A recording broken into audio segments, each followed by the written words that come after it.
आज नए भारत का, विकसित भारत की संकल्पना के रोड मैप को लेकर के अपना नया बजट देशवासियों के सामने प्रस्तुत किया है। मैं सबसे पहले देश के यशस्वी प्रधानमंत्री आदरणीय श्री नरेंद्र मोदी जी के प्रति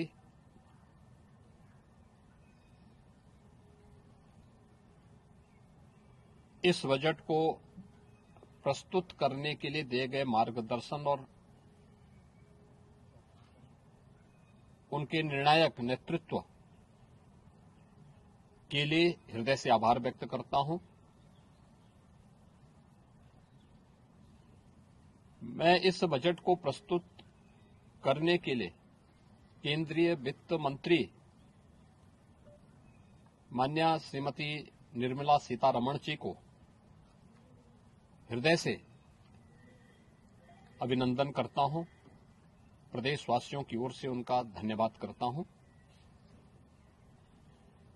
145 करोड़ भारतवासियों के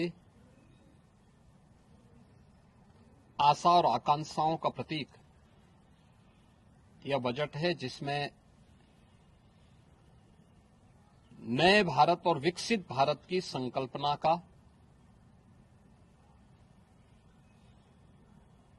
दृष्टि स्पष्ट दिखाई देती है। 12 लाख करोड़ रुपए से अधिक की पूंजी कैपिटल एक्सपेंडिचर के लिए, एक सुदृढ़ इंफ्रास्ट्रक्चर के लिए बजट में प्रावधान करना,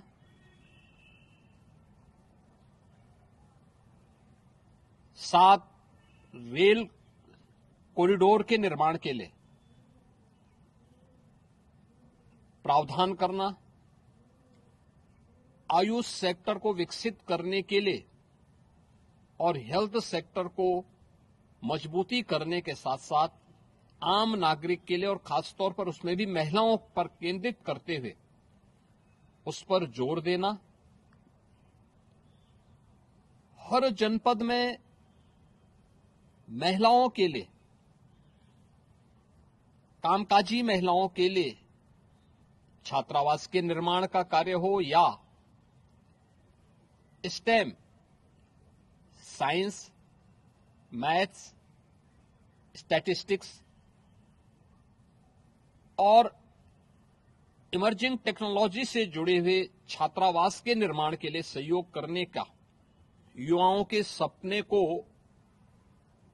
एक नई उड़ान देने के लिए उनके लिए बेहतरीन इंफ्रास्ट्रक्चर से युक्त सुविधाएं उपलब्ध कराने के लिए ऐसे हॉस्टल के निर्माण का कार्य हो, नौजवानों के लिए हर एक सेक्टर में अवसर उपलब्ध हो, यह सबके साथ साथ जो व्यापक रिफॉर्म के साथ अलग अलग सेक्टर में रिफॉर्म को लेकर के जो बजट प्रस्तुत किया गया है, यह आम नागरिकों के जीवन को सहज और सरल बनाने में मदद करेगा। भारत की अर्थव्यवस्था को तेजी के साथ आगे बढ़ाने में यह बजट मददगार साबित होगा। युवाओं के लिए, महिलाओं के लिए, अन्नदाता किसानों के लिए, उद्यमियों के लिए, आम नागरिक के लिए भी ये नए अवसर को प्रदान करने वाला बजट है। मैं बजट के प्रावधानों का स्वागत करता हूं।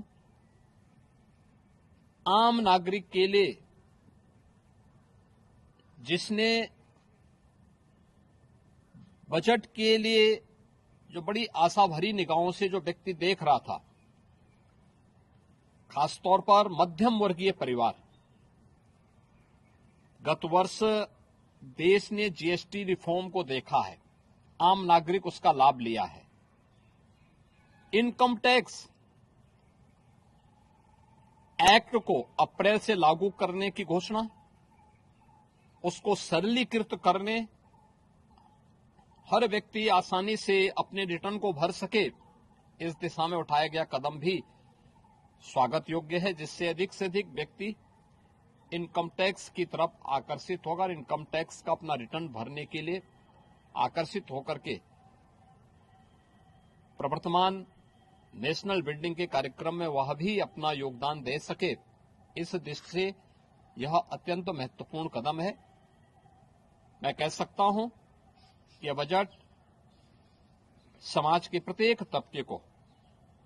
युवा हो, महिलाएं हो, अन्नदाता किसान हो, उद्यमी हो, इन सबको ध्यान में रख करके बनाया गया नए भारत का, विकसित भारत की तरफ अग्रसर हो रहे भारत का एक स्थिर लेकिन तेज गति से बढ़ने वाली अर्थव्यवस्था के रूप में प्रस्तुत करने वाला एक बजट है। मैं इस बजट के सभी प्रावधानों का हृदय से स्वागत करता हूं। आदरणीय प्रधानमंत्री जी के प्रति आभार व्यक्त करता हूं। केंद्रीय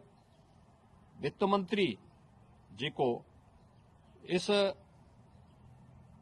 बजट को प्रस्तुत करने के लिए, जो कर्तव्य भवन से प्रस्तुत किया गया पहला बजट है, इस बजट के लिए भी उनका हृदय से उन्हें बधाई देते हुए हृदय से धन्यवाद देता हूं।